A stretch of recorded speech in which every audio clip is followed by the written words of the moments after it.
Shalom Renungan Pagi Hari dengan tema kemuliaan dalam ketaatan. Bacaan Alkitab dari 1 Samuel pasal 13. Perikop ketidaktaatan Saul waktu orang Filistin datang menyerang. Demikian firman Tuhan. Saul berumur sekian tahun ketika ia menjadi raja. 2 tahun ia memerintah atas Israel.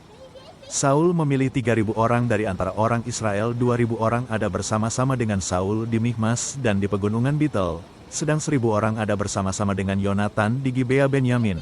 Tetapi selebihnya dari rakyat itu disuruhnya pulang, masing-masing ke kemahnya. Yonatan memukul kalah pasukan pendudukan orang Filistin yang ada di Geba, dan hal itu terdengar oleh orang Filistin. Karena itu Saul menyuruh meniup sangkakala di seluruh negeri, sebab pikirnya, biarlah orang Ibrani mendengarnya. Demikianlah seluruh orang Israel mendengar kabar bahwa Saul telah memukul kalah pasukan pendudukan orang Filistin, dan dengan demikian orang Israel dibenci oleh orang Filistin. Kemudian dikerahkanlah rakyat itu untuk mengikuti Saul ke Gilgal. Adapun orang Filistin telah berkumpul untuk berperang melawan orang Israel. Dengan 3.000 kereta, 6.000 orang pasukan berkuda dan pasukan berjalan kaki sebanyak pasir di tepi laut, mereka bergerak maju dan berkemah di Michmas, di sebelah timur Bet Awen. Ketika dilihat orang-orang Israel bahwa mereka terjepit sebab rakyat memang terdesak, maka larilah rakyat bersembunyi di gua, keluk batu, bukit batu, liang batu dan perigi. Malah ada orang Ibrani yang menyeberangi arungan sungai Yordan menuju tanah Gad dan Gilead, sedang Saul masih di Gilgal dan seluruh rakyat mengikutinya dengan gemetar. Ia menunggu 7 hari lamanya sampai waktu yang ditentukan Samuel. Tetapi ketika Samuel tidak datang ke Gilgal, mulailah rakyat itu berserak-serak meninggalkan dia. Sebab itu Saul berkata, "Bawalah kepadaku korban bakaran dan korban keselamatan itu." Lalu ia mempersembahkan korban bakaran. Baru saja ia habis mempersembahkan korban bakaran, maka tampaklah Samuel datang. Saul pergi menyongsongnya untuk memberi salam kepadanya. Tetapi kata Samuel, "Apa yang telah kau perbuat?" Jawab Saul, "Karena aku melihat rakyat itu berserak-serak meninggalkan aku dan engkau tidak datang pada waktu yang telah ditentukan.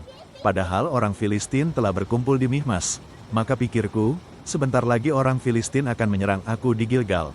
Padahal aku belum memohonkan belas kasihan Tuhan. Sebab itu aku memberanikan diri, lalu mempersembahkan korban bakaran." Kata Samuel kepada Saul, "Perbuatanmu itu bodoh.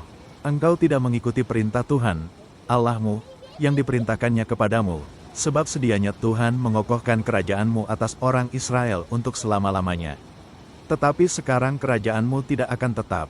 Tuhan telah memilih seorang yang berkenan di hatinya, dan Tuhan telah menunjuk dia menjadi raja atas umatnya, karena engkau tidak mengikuti apa yang diperintahkan Tuhan kepadamu." Kemudian berangkatlah Samuel dan pergi dari Gilgal ke Gibea Benyamin. Tetapi Saul memeriksa barisan rakyat yang ada bersama-sama dengan dia itu, kira-kira 6.000 orang banyaknya.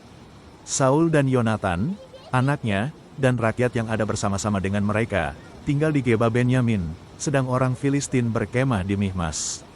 Maka keluarlah orang-orang penjara dari perkemahan orang Filistin dalam 3 gerombolan, gerombolan yang satu mengambil jalan ke Ofra, ke daerah Shual, gerombolan yang kedua mengambil jalan ke Bet Horon, dan gerombolan yang satu lagi mengambil jalan ke perbatasan yang menghadap ke lembah Zeboim arah ke padang gurun.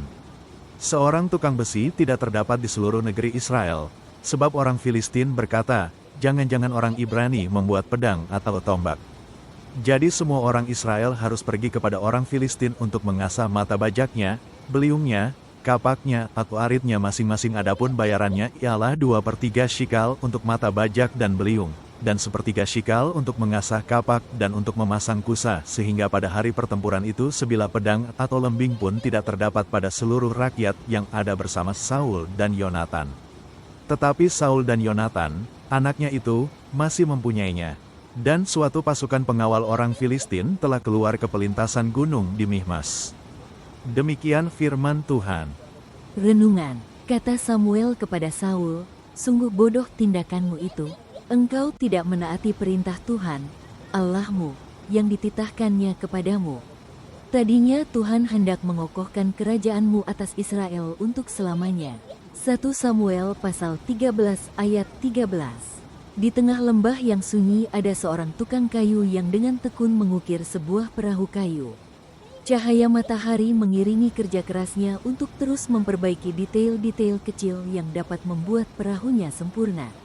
Ia paham bahwa ada sesuatu yang berharga yang tersembunyi di dalam kerja keras, kesabaran, dan ketaatan yang terus-menerus.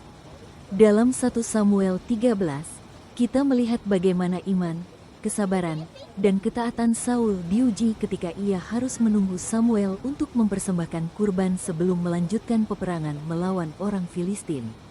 Namun, ketika Samuel tidak segera tiba, Saul menjadi gelisah dan bertindak secara impulsif dengan mempersembahkan kurban itu sendiri. Saul terlalu tergesa-gesa ketika menghadapi situasi sulit yang pada akhirnya membawa konsekuensi buruk bagi dirinya sendiri dan orang Israel. Meskipun Saul adalah seorang raja yang dipilih, kepanikannya mengalahkan ketaatannya kepada Allah. Kisah Saul mengajarkan kepada kita betapa pentingnya ketaatan terhadap kehendak Allah, bahkan dalam situasi-situasi sulit sekalipun. Terkadang, kita mungkin merasa frustrasi atau terburu-buru ingin mencari solusi ketika kita dihadapkan pada ketidakpastian. Namun, kita harus ingat bahwa Tuhan memiliki rencana dan waktunya sendiri yang sempurna. Mari belajar mempercayai rencana Allah dan tidak membiarkan keputusasaan mengambil alih ketaatan kita kepada kehendak Allah. Dengan berpegang teguh padanya, kita akan mengalami kemuliaan dalam ketaatan dan kesetiaan kita. Ketaatan kepada Tuhan adalah kunci untuk mengungkapkan rencananya yang indah dalam hidup kita. Demikian renungan pagi ini. Tuhan Yesus memberkati kita semua sepanjang hari ini.